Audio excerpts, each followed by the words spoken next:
Biz əmioğulların burada cəlb olmasının əsas səbəbkarları Pərvindir, Sənandır. Hərbi xidmətdən təxris olub gəlirlər. İkisi də ali təhsillidir. Belə kişi kimi borcunu verib gəlirlər. Onların şərəfinə bax, belə yığışmışıq öz kəndimizdə, Ağlar kəndində. Belə bir səfalı yer seçmişik ki, öz sevincimizi, öz istəyimizi bizi istəyənlərlə bölüşək. Mənimlə gəl ki, hamı bax bu ifanı, bu görüntüləri, bu cavan oğlanları, adamın dili gəlmir demək uşaqlar. İndi ola bilər, mən ağsaçlıyam, hamı mənim gözümdə uşaqdır, söhbət ondan getmir. Yenə Allah canınızı sağ eləsin, arzu eləyək ki, o xidmətə gedən, hal-hazırda xidmətdə olanlar da bax belə sağ-salamat öz atasının, anasının, əzizlərinin yanına qayıdıb gəlsin. Onda bax belə yerdə yenə Yaralı Bəxtiyarın şeiri yada düşür. Məcbursan ki, onu deyəsən. Hər halda tacir də, böyük sənətkardır. Adamı o qədər o həvəsə gətirir ki, deməsən qeyri-mümkündür. Əldə bağda tutana dostları bilin. Əldə bağda tutana dostları bilin, əldə silah tutanlara borçluyum. Bugün yorğan altda rahat yatırıq, torpaq altda yatanlara borçluyum.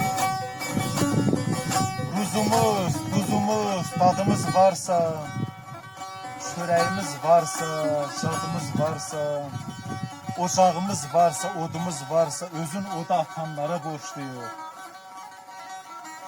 Borcların içində batsaq da belə, pulun quyruğundan tutsaq da belə, biz qətiyə güllə atsaq da belə, posta güllə atanlara borçluyuz. Yaralı Bəxtiyar, itməsin zəhmət, verək qanmayana şiddətli töhmət, sağa can sağlığı, ölənə rəhmət, bütün haqqı satanlara nəyi borçluyuz. Şairə də belə çoxlu salamlar, eşq olsun. Hadi söz sənindir.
Sağ ol.